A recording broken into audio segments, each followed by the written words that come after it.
Hello friends, இன்னைக்கு வீடியோல நம்ம எல்லாருக்கும் ஃபேவரட்டான chicken momos or chicken dumplings with chutney ஓட எப்படி செய்யலாம்னு பார்க்கலாம். இது செய்யறதுக்கு ஃபர்ஸ்ட் நம்ம அந்த அவுட்டர் லேயர் ரெடி பண்ணனும். அதுக்கு நான் 1 கப் மைதா எடுத்துர்க்கேன்.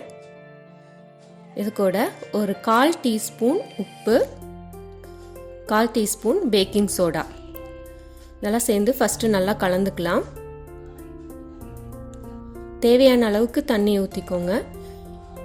இந்த அவுட்டர் லேயர் பாத்தீங்கன்னா ரொம்ப தண்ணியாவும் இருக்க கூடாது, ரொம்ப கெட்டியாவும் இருக்க கூடாது.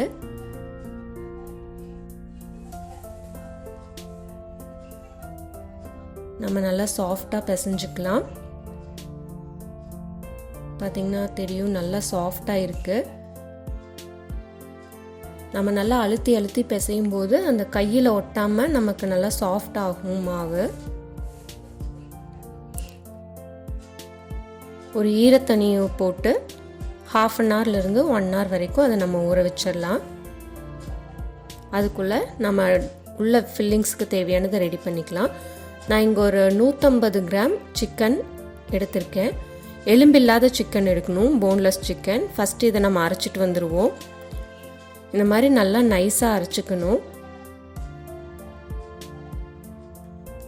ஒரு பெரிய வெங்காயம் நல்லா பொடியாக கட் பண்ணியிருக்கேன், அதையும் சேர்த்துக்கலாம். இதுக்கு நல்லா பொடியாக கட் பண்ணிங்கன்னா தான் நல்லாயிருக்கும். ஒரு பச்சை மிளகா, அதையும் பொடியாக கட் பண்ணியிருக்கேன். கொஞ்சமாக கருவேப்பிலை தழை, கொத்தமல்லி தழை நல்லா பொடியாக கட் பண்ணி அதையும் உள்ளே சேர்த்துக்கலாம். ஒரு 1/2 டீஸ்பூன் இஞ்சி பூண்டு விழுது, ஒரு 1/4 டீஸ்பூன் அளவுக்கு சோயா சாஸ், 1/4 டீஸ்பூன் உப்பு இதெல்லாம் சேர்த்து நல்லா கலந்துக்கணும். உள்ளே சேர்த்துருக்கிற எல்லா பொருளும் நல்லா கலந்துருக்கணும் ஒன்றோட ஒன்று. அவ்வளோதான், நம்ம ஸ்டஃபிங் ரெடி ஆயிடுச்சு. இப்போ ஒரு 1 hour ஆயிருக்கு, நல்லா சாஃப்டாக மாவாயிருக்கு. இதை கீழே வச்சு நல்லா அழுத்தி பிசைஞ்சுக்குவோம். உங்களுக்கு கையில் ஒட்டுற மாதிரி இருந்துச்சுன்னா மறுபடியும் கொஞ்சம் லைட்டாக மாவு சேர்த்து நல்லா பிசைஞ்சுக்கோங்க. இந்த மாதிரி நம்ம நல்லா தின்னாக தேய்ச்சிக்கணும். ஸோ ஒரு ஷார்ப்பான ரவுண்ட் ஆப்ஜெக்ட் எடுத்து நான் மோமோஸ் செய்கிறதுக்காக நல்லா ரவுண்டாக ஒரு மூடி மாதிரி எடுத்திருக்கேன். நான் ஷார்ப்பாக இருந்துச்சுன்னா நமக்கு அந்த ரவுண்ட் எட்ஜு வந்து நல்லா கிடைக்கும். இந்த மாதிரி எக்ஸ்ட்ரா இருக்கிறதெல்லாம் எடுத்துடலாம். நமக்கு அழகாக அந்த ரவுண்டு கிடைக்கும். அந்த எக்ஸ்ட்ரா இருக்கிறதெல்லாம் எடுத்து மறுபடியும் இதே மாதிரி தேய்ச்சி இந்த மாதிரி ரவுண்டாக கொண்டு வந்துக்கலாம். இப்போ ரவுண்டு கரெக்டாக இருக்குது. உங்களுக்கு ஸ்டிக்கியாக இருக்கிற மாதிரி இருந்துச்சுன்னா மறுபடியும் லைட்டாக மாவு போட்டு இந்த மாதிரி தேய்ச்சிக்கலாம். ஸோ ரொம்ப தின்னாக தேய்க்க வேண்டாம், ஏன்னா நமக்கு அது மடிக்கும் போது கிழிஞ்சிரும். ரொம்ப திக்காகவும் இருக்கக்கூடாது, ஏன்னா சீக்கிரம் வேகாது. அப்புறம் ஒரு டிஃப்ரெண்ட்டாக ஷேப்ஸில் எப்படி செய்யலாம் அப்படின்னு பார்க்கலாம். இப்போ பார்த்தீங்கன்னா ஒரு சைடு மட்டும் மடித்து விட்ட மாதிரி இது பண்ணிவிட்டு நான் இது ரோஸ் ஷேப் கொண்டு வந்திருக்கேன். அவ்வளோதான், எட்ஜஸ் வந்து நல்லா கர்வாக கொண்டு வந்துட்டோன்னா நமக்கு இந்த மாதிரி ரோஸ் ஷேப்பில் மோமோஸ் கிடச்சிருச்சு. அடுத்த ஷேப் பார்த்திங்கன்னா இந்த மாதிரி எட்ஜஸ் எல்லாம் வந்து ஒன்றா கவர் பண்ணி நம்ம விநாயகர் சதுர்த்திக்கு அந்த மோதகம் செய்வோம்ல, அந்த மாதிரி ஒரு ஷேப்பு. இது அடுத்த ஷேப். இது பார்த்தீங்கன்னா ஸ்கொயர் மாதிரி 4 சைடும் ஜாயின் பண்ணிக்கலாம். ஸோ இது ஸ்கொயர் ஷேப் மாதிரி. இந்த மாதிரி நிறைய ஷேப்ஸில் நம்ம வந்து மோமோஸ் செஞ்சுக்கலாம். இது ரொம்ப சிம்பிள், ஜஸ்ட் எட்ஜஸ் மட்டும் அப்படியே அமுத்தி விட்டோம்னா போதும். இது ரொம்ப சிம்பிள் மெத்தட். இதையும் அதே மாதிரி எட்ஜஸ் வந்து கர்வ் மாதிரி கொண்டு வந்தோம்னா இது ஒரு விதமான ரோஸ் ஷேப்பு.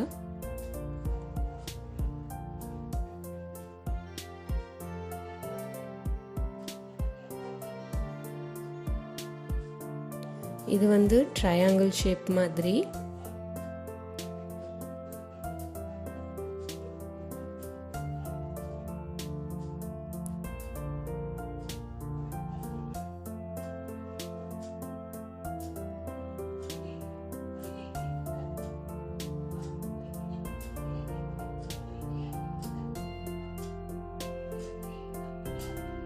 இது சிம்பிளாக அந்த எட்ஜஸ் மட்டும் கவர் பண்ணிக்கிறது. இது ரொம்ப சிம்பிள் மெத்தட். அவ்வளோதான். இப்போ ஒரு இட்லி சட்டியில் எண்ணெய் தடவிட்டு நம்ம செஞ்சு வச்சுருக்க மோமோஸை இதில் வச்சு ஒரு 10லேருந்து 15 நிமிஷம் மீடியம் டு ஹை ஃப்ளேமில் வச்சு வேக வச்சு எடுக்கணும்.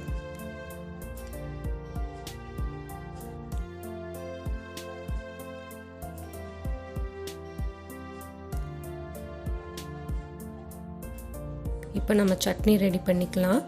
சட்னி ரெடி பண்ணியிருக்கிறதுக்கு ஃபஸ்ட் நான் ஒரு சொம்பு தண்ணி ஊற்றிக்கிட்டேன் ஒரு பாத்திரத்தில். 2 தக்காளி, நான் இங்கே பெங்களூர் தக்காளி எடுத்திருக்கேன். அது இந்த மாதிரி நீட்டமாக கட் பண்ணி உள்ளே ஆட் பண்ணிடலாம்.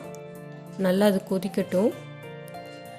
ஒரு 10லேருந்து 15 பல்லு பூண்டு, ஒரு இஞ்சி, 4 வரமிளகாய். உங்களுக்கு காரம் நல்லா வேணும்னா வரமிளகா வந்து நம்ம விதையோடு எடுத்துக்கலாம். ஒரு 10 நிமிஷம் நல்லா ஹை ஃப்ளேமில் வச்சு கொதிக்க விடணும்.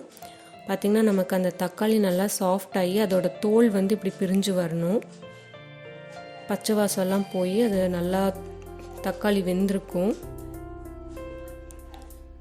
இந்த தோலெல்லாம் எடுத்துட்டு நல்லா ஆறணுன்னு அரைச்சி எடுத்துக்கலாம். 1/2 டீஸ்பூன் உப்பு சேர்த்துக்கோங்க. அவ்வளோதான், அரைச்சாச்சு. நம்ம மோமோஸ்க்கு தேவையான மோமோஸ் சட்னி ரெடி. இப்போ 15 நிமிஷம் ஆச்சு. மோமோஸ் எல்லாம் நல்லா வெந்திருக்கு.